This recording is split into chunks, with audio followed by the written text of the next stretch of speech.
Welcome everybody to the 12 o'clock show with Mayor Joe. Day 3 of the Wagner Road Project. Don't worry, only 447 more, 77 more days to go. Joining me today is a very special guest, Reynoldsburg's own former Ohio Attorney General Betty Montgomery. Thank you so much. Thanks for inviting me. No, I'm thrilled that you're here. You obviously have such a connection to the city of Reynoldsburg, but then also your political life is well known. But for everybody out there, talk a little bit about your journey. How did things get started? Where did you stop on this journey all the way to where you are now? Well, Mayor, I was raised in Northwest Ohio and went to school at Bowling Green State University, and then and I always knew I was going to go into the public sector somewhere. And I, like you want to make a difference, and that's your major. I know that sounds trite, but you want to make a difference in the world. And if you're raised with a family that says that's your obligation, I went to law school. Frankly, I was an art major, and I knew that wasn't going to take me anyplace. And I had this right brain, left brain problem about I wanted to do things, but I also wanted to be in art. But the getting something done was more important. Went to law school at the University of Toledo. Became an assistant county prosecutor. It was great. I was a juvenile prosecutor, and I learned when you're a juvenile prosecutor, the only full-time employee in a county office, you learn what to do right and what not to do, and you learn all of the law enforcement comes to you because you're the juvenile prosecutor for the 300,000 folks. So I got a chance to see law enforcement and social services and all of those things that you see a lot of. Mm-hmm. And as a result, when the county prosecutor and I went to the city for about a year and a half as a city prosecutor for half of the county. So I got to work with law enforcement, highway patrol, and so I got a real hands-on working in enforcement issues, including zoning and health department stuff, and so when the opportunity came to run for county prosecutor, the county chairman came to me because it was a last-minute thing, and he was very pro-women. In 1980, there was no woman prosecutor in the state, but he came to me because he had been former Speaker of the House here in Columbus, and he'd been notified on Friday. You could appreciate this. Notified on Friday that his incumbent wasn't going to run again, and the filing deadline was on Tuesday. Yeah. So they didn't have a lot of time to ask, and he asked me if I'd run, and I said yes. And by Monday I had a primary, but that's expected, and I won, became the only woman prosecutor in the state, so I didn't have to stand in line in the bathroom. And then I served there. I loved being county prosecutor. Was unopposed for 2 terms. Actually, I was running for my 3rd term unopposed. And wouldn't you know, it seems to be a habit in Wood County that the incumbent congressman who had been there for 30 plus years waited to the last minute because he wanted to get his son in, sneak his son in as to run, to declare he's going to retire. The state senator in my district, who was the president of the Senate, Paul Gilmore, jumped into the race, and so now they didn't have a candidate in the Senate district, and there are already 3 people filed. They came to me and said, would you run? Because they were afraid they were going to lose the majority in the Senate because it was 1 vote in between. Okay. So I ran. I was a county I decided for lots of reasons to give up running for county prosecutor and jumped into the 4-way race, won that, and I loved being a state senator. Mm-hmm. And then nobody was running against the incumbent Lee Fisher as Attorney General, and so they come to somebody and say, well, we'll have to put a woman on the ticket. And she won't win, but you know what? Sometimes you just have to suit up and fool everybody. So I was county I ran and I won. Loved being Attorney General for 2 terms, 8 years, and then I was Auditor of State. Mm-hmm. Well, it's an amazing journey, especially when you kind of take into consideration, like you said, the first woman. We're talking about a time period where, we were joking about this the other day, where for you and I to talk about, let's say, the 1980s presents one thing, but for everybody else, they sit there and say, especially some of the younger people that I talk to, ancient history. That's ancient history. That was in the 1900s, and I'm like, hey, wait a second, the 1900s? No, turn of the century. Yeah, that's a whole other. Makes it sound thing. Really old. So since you've left elected life, what are some things you've been doing since you've left that particular world? Well, I'm in a law firm that is made up of former assistant attorney generals, and it's a national law. It's a firm that deals with issues, not if you want to will or you want to defend a custody battle or something. It handles consumer issues nationally for companies nationally. And because we were very engaged in the consumer area in the Attorney General's office. And so I've been doing that. And then I sat on my college, I sit on the board. I sat 9 years on our BGSU's Board of Trustees and chaired it my last year. And then I'm been working on the medical board. So I've been doing, and I'm on I'm on some state boards or commissions, just to be able to try to keep doing some service. Mm-hmm. Well, it's always an interesting thing. Now, you entered in the world of politics. It's a little bit different than it is today. There's a lot of things, and I always look at it. One thing that I'm most proud of in Reynoldsburg, when I talk to other mayors or city managers and other local electeds throughout Central Ohio, they talk about the stories of the bad mail, the hateful everything that we now see on a constant basis. And one thing that we have not seen in our local elections, at least, is we have not seen that here in Reynoldsburg. We have not seen, even with contested races. I know I'm right there with you. I know in 2019 when I was running, I think everybody was walking to their mailbox the last week, white knuckling it, wondering, is this going to be the day that the horrible thing comes in? But as time has gone on, it's a different thing. I first got elected to the school board in 2014, and then you know how. And I know, the enjoy of all that. Yeah. But going even from 2014 to right now, 2024, it is not the same world. Do you think we can ever get back to that kind of civilized, more about the issues? And I know we'll never get away from some of the pomp and circumstance and the showmanship aspect of it, but do you think we'll ever get back to a point where it's a little bit more civilized and we're talking more about the issues as opposed to the other stuff and the person? Yeah. I think that we will get back to some civility. It will not be the same in that the time has changed with regard to social media. Mm-hmm. And then the folks that have learned how to manipulate social media in a way that is very destructive to democracy. So we, I think, are learning as a society the damage that can happen, not only with our kids, but to our society with the social media. But I do think it's really incumbent, Mayor, that folks that I loved working in the legislature because we had a Democrat House, a Republican Senate, and we had to get along if we needed to get anything done. And by the way, our founders baked into the Constitution is the necessity of compromise, because every one of us have a right to an opinion. Yeah. And all of us, you don't agree with your wife 100%. Yes, I do. I have to. Good answer. Happy wife, happy life. Yeah. We made him blush. Yeah. But it's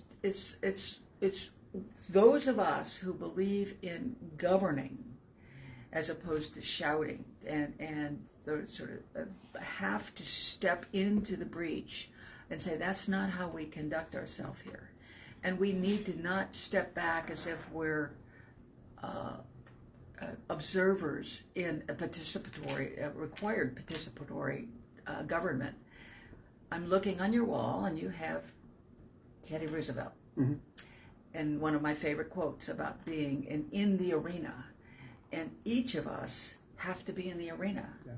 Each of us has to say, I have an opinion, but I express it in a way that I'm not going to always agree with you, but we're going to learn something together, and we are not going to put up with the kind of bullying that ends up in so many destructive ways, damaging our communities and, frankly, our families. Oh, I agree.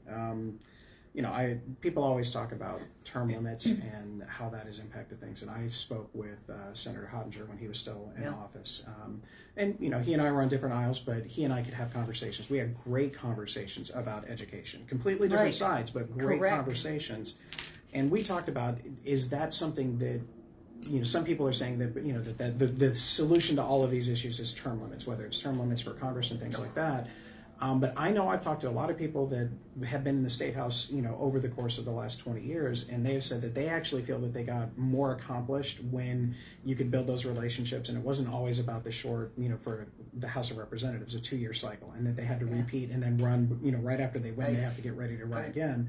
I heard stories about people, you can thunder away on the House floor, and afterwards then you go grab a drink over across the street, and that's where the real work gets done. That's right. And those are things I think that are missing. I think right now we have such a thing where you can't work with the other side of the aisle, whichever one you're on, because of any other perceived issues.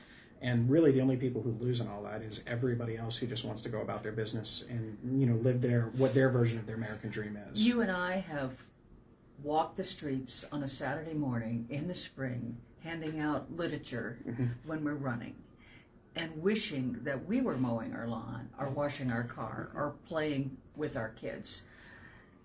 But we know that we have to do that to reach out to the community.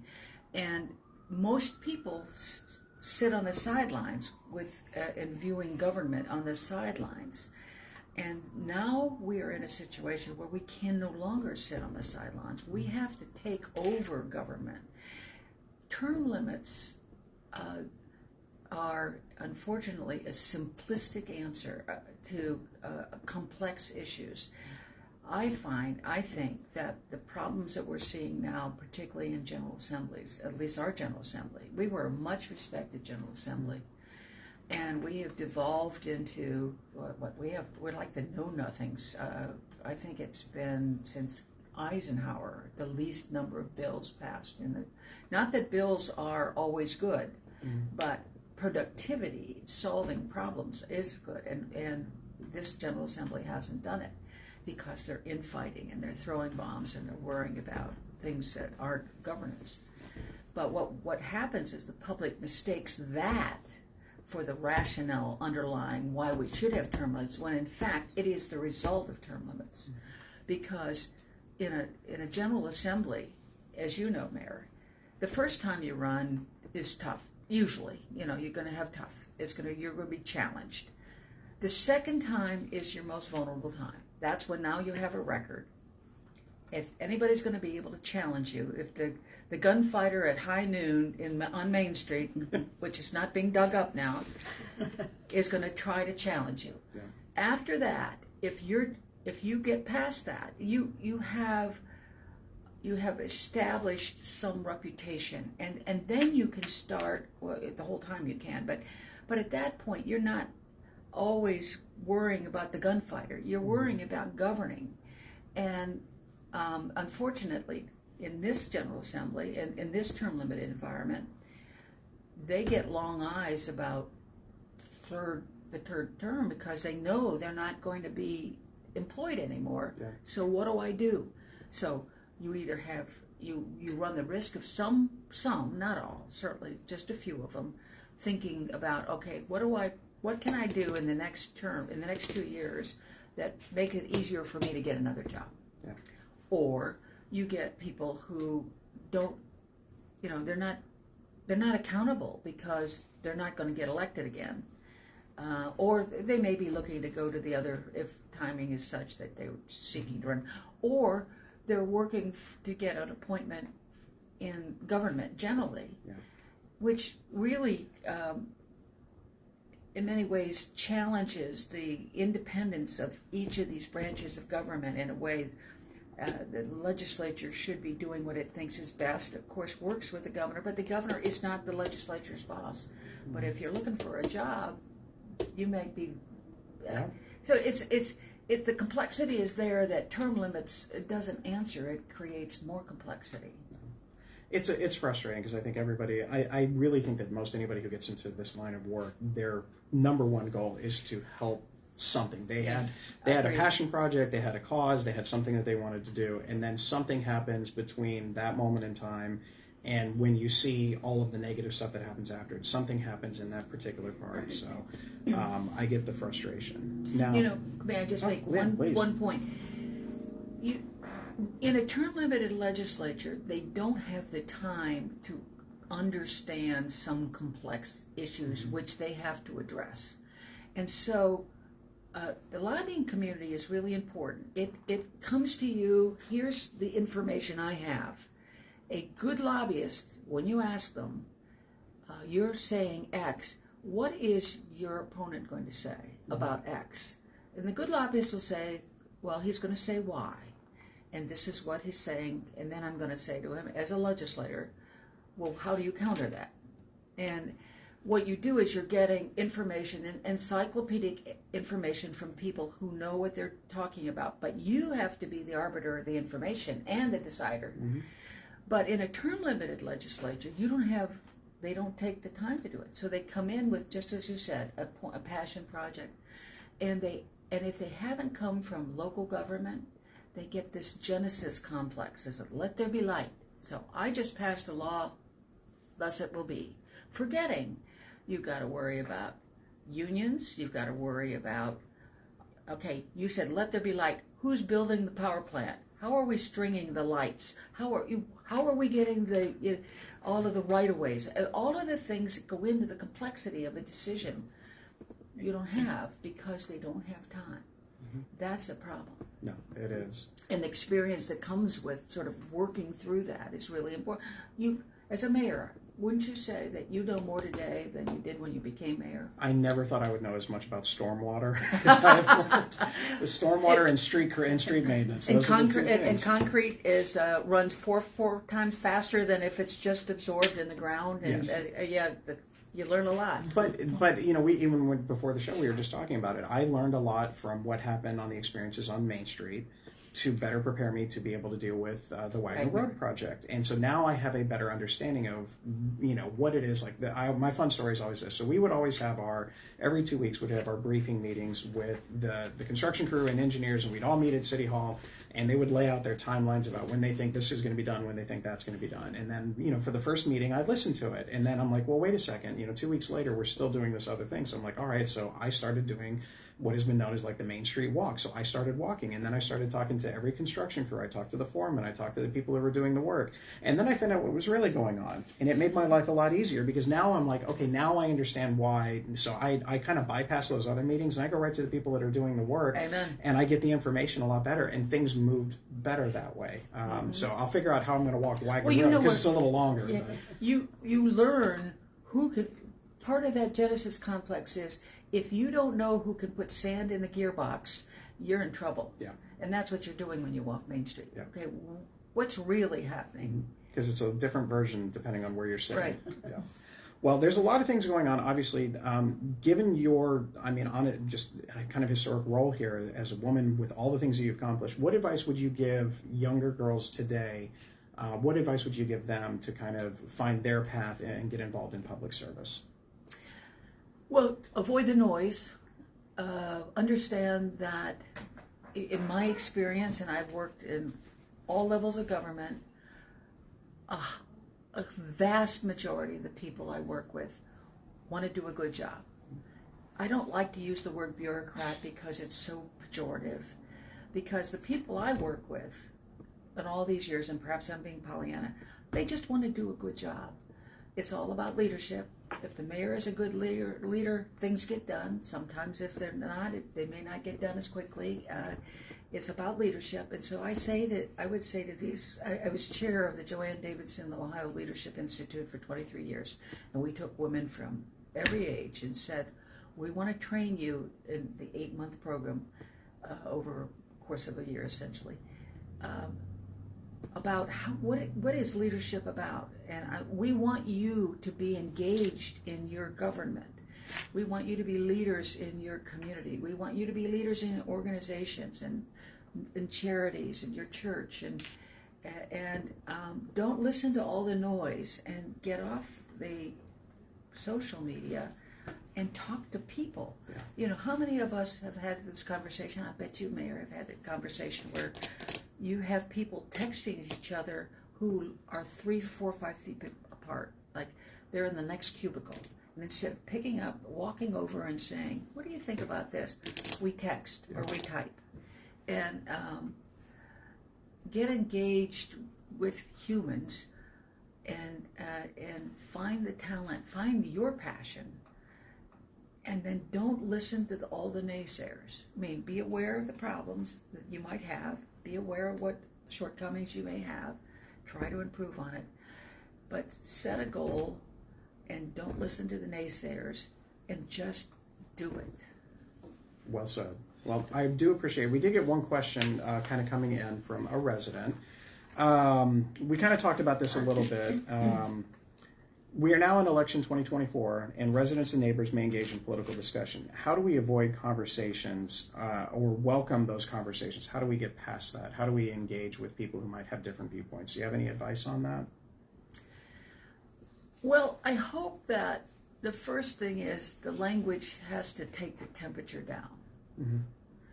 And you have to understand where people are. And you also have to understand where they're getting their information. And there is some real science behind when people come to a decision, how difficult it is to get them to change their mind once they've made a decision. So the conversation has to be, the temperature has to be down, and a conversation about when X is said, being able to respond with Y by setting ground rules, saying, look, you know, I love to have this conversation, but generally it'll end up in a fight, and I don't want to be in a fight. But if you want to have a conversation, here's what I'm thinking. This is why I'm thinking that. And then the response is, I had this conversation with a dear friend who was somebody close to me who felt very strongly about a Republican candidate. Mm-hmm. And I felt quite the opposite. And until you brought the temperature down and said, look, this is why I think this. And this is what's worrying me about, and this is why I'm worried. And making it human. I'm just a human. I have an opinion. You have a right to an opinion. But at some point, we can't just constantly, we have to be able to say, there's got to be find our common ground and work from there. And other than that, I don't know what to say except to keep, just try to stay as civil as you can and try to keep your points not personal, you know. I think the more that we're able to have conversations with people who might have different points of view, that don't listen and live in the same echo chambers that I'm in or you are in or something like that, I think the more we have those conversations, the better. Because it does sound cliche, the idea of, you know, there's more that unites us than divides us, and I truly feel that is actually Absolutely. all of everything. But we get lost in that noise, whether it's noise from the grievances, and the affronts and everything else, and the whataboutisms and things of that nature. So we all have to kind of do a better job. So, but that was a good question. Oh, got another one? We had one question come in. It says, how do you get all citizens to understand the importance of a local election? Unfortunately, it means that he's walking the streets. Mm-hmm. It means that the city council folks are walking the streets. And all they have to do is see, and I have to give the mayor credit, and we're of opposite parties, but I can see a difference. And I can see it, and I see it in my own experience with, if you have solid leadership, and you need solid leadership in your council and your mayor. If you have solid leadership, you don't have to worry as much about government as if you have folks who aren't doing their job well. And so, all I can say is to folks like that is, you have as many public meetings as you can. You do this. This is perfect. Mm-hmm. You're getting people engaged in their government, and I frankly think, this is my bias, I think teaching government, teaching civics, teaching civil responsibility is all part of what our education system should be. And I grant you I was an art and English major, but and I grant you that STEM is really important, but nothing is more important to an American democracy where we are united only by an idea. We're not united by ethnicity. We're united, unlike any other country, we are united by an idea that all men and women are created equal, albeit we haven't done it well, but we are united, and unless we teach our children and our public that they need to be engaged, and this is what education is all about. If you don't have good government at the local level, guess where our statewide, guess where our legislators come from? No, exactly. They come from here. You've got to start here. In fact, this is, I would argue, probably the more important government is right here at your feet, at your township and at your city council level. At your city council and township is where your leaders are developed. And this is where we learn all that. This is where we go. And I agree with your point. I used to teach, I was an American history teacher, and so okay. One of the things is, and we taught in a time period where, there's always questions about, and I always refer to it as the good and the bad and the ugly of the United States. But the reality of the situation is kind of how you phrase it. It was the idea. It's not that we have always been perfect, because we have not. We haven't. But the idea is that we always strive to something more than what we are. And even with the missteps, even with some of the other issues, there are things that we have done as a society, as a nation, that nobody had ever even considered, and that's because we all found a way to put aside some of those other differences that have divided nations throughout history, and we put that aside to accomplish that. Hopefully, we will find ways to get back to the imperfect. Oh, but absolutely. Always aspiring to, but always pushing. And always being pushed, Yes, and that's important, and that's why I wanted to live in a community where I lived in a normal neighborhood, and I could walk the streets and just go to the grocery store and just be with the public, because you learn a lot that way. And can I go back? I know sure. we have. Yeah. I want to go back to a question. I'm going to be fully disclose this, probably much to the chagrin of somebody. I have not been a Trump supporter ever, and very strongly so. And my worry was that, among other things, was my battle, my kerfuffle with this person that I cared a great deal about and who I respected and I was respected, was that we were not taking the vaccine that we had and doing. Once we got the vaccine, the next thing was, you've got to unite this. You've got to figure out how to get it nationally. You have to have a national program. You need to help these people, these states, get it done. And I remember I was in tears saying, there are people dying because of just bad governance. And there's a lot of reasons I disagree with, but we needed to get this vaccine out, and we weren't doing it as a government what we should have been doing. And I couldn't understand when I was talking to this person who was very religious and very smart, and a teacher. Mm-hmm. And how could you be a supporter? And for one issue, but also because, and this is where we establish some trust in a way that I could try to understand this. She said, I don't believe I'm being listened to. I don't believe my government is listening to me, and I'm tired of being the middle class being squeezed. I've raised 4 kids, and I've done blah, blah, blah, and it gave, because we weren't yelling at each other, I at least understood why there was a support there that went contrary to every other thing she believed in, I thought. And she understood why I felt so, just one issue, there were lots of issues, but this issue, why I felt so strongly, because at that point we had lost 3,000 Americans. Now, that was right at the beginning. Yeah. and I was upset then, and I just, you knew that it could be taken care of, and it wasn't because we weren't governing correctly. It became more about other things other than what it Right, should have been. yeah. Well, I really appreciate you coming on today. Very enlightening. This will be seen by a lot of people. Usually I always joke that we have tens of viewers during the 12 o'clock hour watching live. I have no idea where we're at now. But usually by the end of a week, we're pushing, anywhere from 1,500 to 2,000 views. So people are watching it. I know some friends of ours, they'll make dinner tonight and they'll have this playing in the background so they can hear it just to kind of get some information out there. I'm used to being background noise. Oh, yeah. Well, thank you so much, Thank Mayor, you for very much. inviting me. I God do bless appreciate you. it. Thank you so much. Thank you. You're more than welcome to stay, like I said, but if you have other things to go ahead and do today, you're more than welcome to go. I think I need to go, but No. thank you so much to your viewers, and thank you for doing this. Thank you very You much. bet. Appreciate it. I'll get that cap for you. Thank you.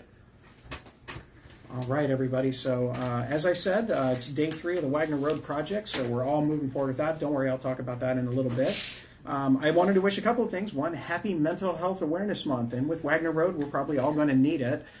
So, congratulations on that. Let's remember that. School recognition, believe it or not, today is Principal's Day. So, I know that principals sometimes, if you're like a lot of students, you may never know who your principal is or you're vaguely aware of it. Some of you know your principals by first name, where they're in, what kind of coffee they like. So shout out to the principals today. Friday is Lunch Hero Day, so for all of those school workers that serve lunches and prepare meals for our kids and breakfasts and everything, you're awesome, you rock, you are completely unrecognized in your contributions to everything. Next week kicks off Teacher Appreciation Week, so I'm sure there'll be plenty of different places that are going to be giving sort of awards and recognition for teachers and buy one, get one and things of that nature. May 6th also is School Bus Driver Day, and boy, do you need a day next week, so May 6th is that one. And then May 8th, School Nurse Day, because again, school nurses are great because one, that's where you go to if you're trying to get out of a class you don't want to take, or if you're actually not feeling well. I think most of the time it's the other side. Did want to kind of come, because we didn't have a chance to have a conversation last week. We had the community conversation on safety from the school district, and Dr. Reed was there, along with some board members and a lot of community members. Really good conversation. A lot of it was explaining what a process is, about when certain things happen in a school district, but it also talked a lot about the future. What are the options for a district moving forward? And we always talk about how it's not just specific to the district, it's also specific to the city as well, because what happens in the city can go into the schools, and what happens in the schools can bleed out into the city. But it was a great conversation. I know it is the first of hopefully many that we'll have as we move forward talking with our school district. We also had a concern a couple weeks ago with the Summit campus smell. And no, I'm not talking about the kids that aren't wearing deodorant. I'm talking about some other kind of smell. So we saw some things on social media, and so we sent out our water crew, and we went out there and inspected our stormwater, our sewer lines, water lines, everything that we have access to, nothing in the building, but everything that we have access to, and we didn't find any issues. There was no sewer block up, there was no water issues or leaks or anything else like that. So from our point of view, the city's kind of keeping an eye on it, provided the information to the school administration, so I know they're taking steps to try and identify it. My son's a senior at Summit Campus, so he smelled it and he shared his views on that one in a great way. So obviously we know that things are going to be taken care of. We do have our board member office hours every Friday. I think that's the next one, this Friday from 4 to 5 at the Graham Road, and it's online for that first half an hour. And then we get some fun things going on. We've got the Raiderthon this weekend from 4 to 8 at the Summit Campus, all in favor of pediatric cancer research. And as I mentioned, we have the Teacher Appreciation Week next week. So if you want to donate something or help out, now's the time to reach out to your PTOs or the administrators at the upper levels. But that's going to be a big thing for next week. And tomorrow night is our choir concert at the Summit Campus. So if you want to go see some amazing singers, go ahead and go out to the Summit Campus tomorrow night at 7 o'clock. So a couple other things that have come up. We've got code enforcement issues. Obviously, the Engage Reynoldsburg app is out there, so you can go ahead and walk around and take pictures of different things if you see some code enforcement issues. Perhaps there's long grass in a commercial area. Perhaps there's a street light out, things like that. So you can take those things on. Also had a conversation with Kroger. I know this really isn't anything that the city has that much access to, but there have been concerns because Kroger on East Main and Taylor has kind of locked down one set of doors. So we reached out to them to have a conversation about why that is. Some of the conversation was that people sometimes steal, and they were trying to limit that aspect of it, which they're perfectly fine to do. We advocated that they kind of go in a different direction, maybe add some additional personnel at the doors so that way people aren't just walking out, things of that nature. But that's a corporate decision, but we did bring that up to them. So we'll see. But we do know that they moved all of the handicap parking from one side where the doors are closed, and they moved it closer so at least there's handicap accessibility. But if I were you, and if you have questions about why that is, or if you want those doors back open, I'd reach out to Kroger, and my guess is they'll listen to all of you more than they'll listen to me. So with that, we also have Wagner Road. So yes, it started on Monday, and for the most part, it went as okay as it is ever going to go. We did make some changes about the transportation. So originally we were trying to get everybody to at least have access to Priestley, but what we had found is people were using Amelia to turn around in, and there's a lot of kids in that neighborhood, and then it became a question of how many people are going into Priestley and what traffic that was going to be. And so with conversations with the fire department, the police department, construction crews, and everybody, we decided that the best and safest way is to move that southbound access at Rodabaugh. That way, if you want to go to Main Street, you can take Rodabaugh to Lancaster, or you can take Rodabaugh through First Gate and then up to Taylor Road. So those are the things. And that will be what the predominant traffic pattern is going to be between now and the 477 days from now, before we get to phase 2, but let's not worry about that right now. Now, I know there have been some concerns about how do we deal with traffic that's coming out on from Rodabaugh to Lancaster. We are monitoring that. We're also looking at some of our timing and our street lights, specifically at Main and Lancaster. That's the one that we've had the most kind of concerns with so far. But really, the first week to 10 days, it's a lot of people getting used to a new traffic pattern. And then after that initial, what do I do? How do I get to where I need to go? Once that calms down a little bit, if we're still seeing the issues, it'll be easier for us to make some of those corrections all the way across. But as far as the construction part of it, the water crew is out there today. They should be out of the Main Street intersection today. For some of you that are traveling from the eastern part of town into Reynoldsburg, you should have clear travel tomorrow morning, unlike the last couple of days. But that's the water line. Columbia Gas will be starting in about 3 weeks, and AEP will be starting on the 13th of May, so about 2 weeks from now. So we're having all of the different entities are all working and playing well with each other, which is great, which is one of the things that we learned from experiences with East Main Street, that we have to really work to get to that. Also want to give a shout out to everybody who came out to Community Cleanup Day. There were like 10 gazillion cars there. It was probably the most well-attended event that we've had since I've been involved, and that was before I was even mayor. That was a couple of years even prior to that, so it was really cool. So thank you for that. We already have our date picked out for next year. I know CODA is always talking. You may see some more conversations about the Link Us bus rapid transit plan. If you're interested in having a town hall for us hosting one, please let me know in the comments so we can go ahead and see if we can organize something like that. I want to make you aware of a couple of things. We have RPD and Truro Township. We'll be having some training. Truro Township and a couple other fire departments will be using Hannah Ashton Middle School from May 8th through the 10th for drills. No, they're not lighting it on fire. They're not going to hose anything down, but they're going to get everything as if that were happening up to that point in time. Any questions or comments? No. All right. Other cool things going on over the next couple of weeks. We have COSI that we're having our block party. It's basically the big COSI kickoff for science and technology. It's going to start tomorrow night here at the Senior Center at 6 o'clock. We have our tennis and pickleball town hall, and if that doesn't sound like fun, I don't know what is. That's going to be May 7th from 6 to 7 p.m. We're in the process of applying for some grants and working with the state to get some dollars to help retrofit our current tennis court to allow for more dedicated pickleball. So if you want to have your voices heard from that, go ahead and check that out. We also have a movie night on May 24th, and it's Barbie. If you haven't had a chance to see Barbie, it is an absolutely great movie, but I think they're going to have some people dressed up there. They may do some contest things, but go ahead and take care of that. We also have on the 29th Kinder Music, which is an opportunity to get young kids involved in singing, dancing, instrument exploration, and some creative movement as well. On the sports side, adult volleyball. And when I say adult, this is to my son Alex. If you're watching, you have to be out of high school when this happens. You have to be at least 18 and out of high school. But you can go ahead and do the Adult Volleyball League. We also have Euchre, which is going to be held at Eastside Brewery starting on May 9th. So that's pretty cool. And we have Plant Reynoldsburg coming up on May 18th from 9 a.m. to 12 p.m. I think I've been doing this for probably at least 8 or 9 years, and I don't think we've actually gotten to 12 o'clock once, because we have a lot of volunteers that come out and plant. And the more people that come out and put some plants in City Hall, the better. It's a lot of fun. You get to do some good things and make City Hall and the property kind of look pretty. You can also opt to do some litter pickup in areas as well. We'll have that as an option, so stay tuned for more information on that. And as far as development, we had our library grand opening last week, and wow, if you have not had a chance to check this place out, it is amazing. I got a little teary-eyed in there. This is one of those big projects that we've been working on for a long time, but it's got everything that everybody could possibly imagine.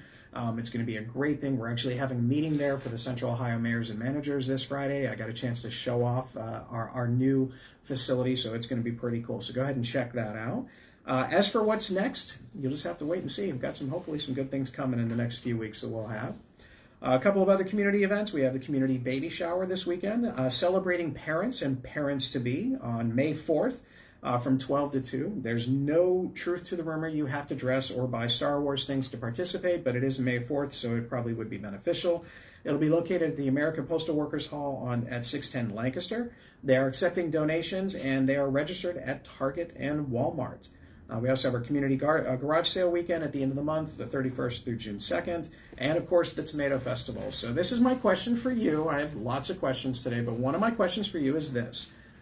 What if we decided to do the pizza challenge, but make it more of an East Side pizza challenge, where we invite maybe some other pizza locations from around the East Side of Ohio to participate? Would that be something that you would be interested in? And if so, why don't you drop a line about what you think who we think we should reach out to participate in that?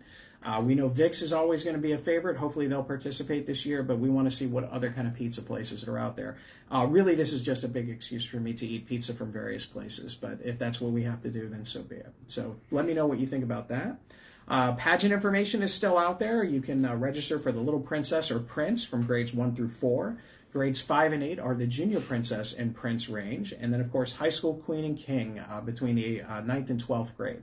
I will get numbers about who's applied for that so far, so we can kind of get an idea of how many people are going to be vying for the title of High School King and Queen.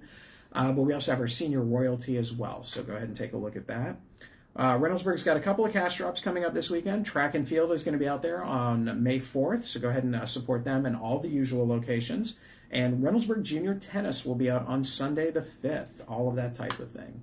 Any questions or comments? Nope. All right, so I do have a proclamation that I want to read. So obviously there's a lot of things going on in the world right now, one of which is happening in Israel. And we are seeing some of the impact of that in our local campus at Ohio State, as well as throughout the thing. But as May kicks off, I want to recognize Jewish American Heritage Month. So whereas Jewish immigrants to America, ever since their first arrival to our shores in the 16th century, have played a crucial role in the creation, growth, freedom, prosperity, and strength of the United States of America.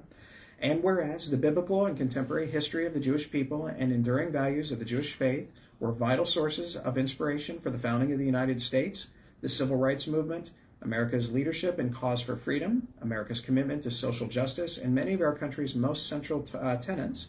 And whereas, through core Jewish beliefs such as the creation of man in the image of God, the infinite value of every human life, the need for a weekly Sabbath, and the importance of education in the lives of children, the Jewish community has helped to define America's character and values. And whereas, following the rebirth of Zionism and the miraculous return of the Jewish people to the Jewish homeland, the United States' very first country in the world to recognize the State of Israel in 1948, and over the years have developed a deep friendship and unbreakable alliance with the State of Israel based upon shared values and mutual interest. And whereas the Jewish Americans have made significant contributions to the arts, entertainment, science and technology, government, business, culinary traditions, and other fields in the United States, Jewish Americans have played an important role in helping American culture.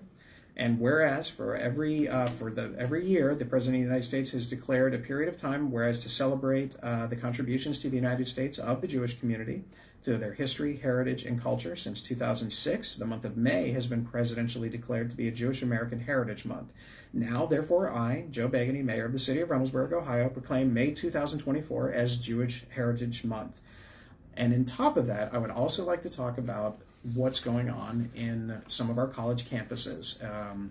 First of all, please know that I am a huge believer of freedom of speech. I do believe that everyone has the right to express their opinions. That's one of the reasons why we're here.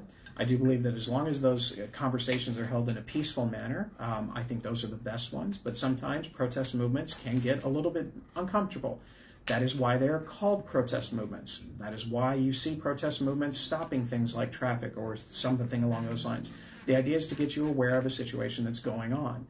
And what we're seeing right now in Israel and Gaza is horrific. We are having hostages that have still yet to be returned, that are being held since October of last year. We're seeing the civilian population of the Palestinians in Gaza being killed inadvertently or purposely, depending on how the range is when Hamas is using them for human targets. All of those things are very deep, critical, and complex things. And so students all across the United States are expressing their views, and they should be allowed to.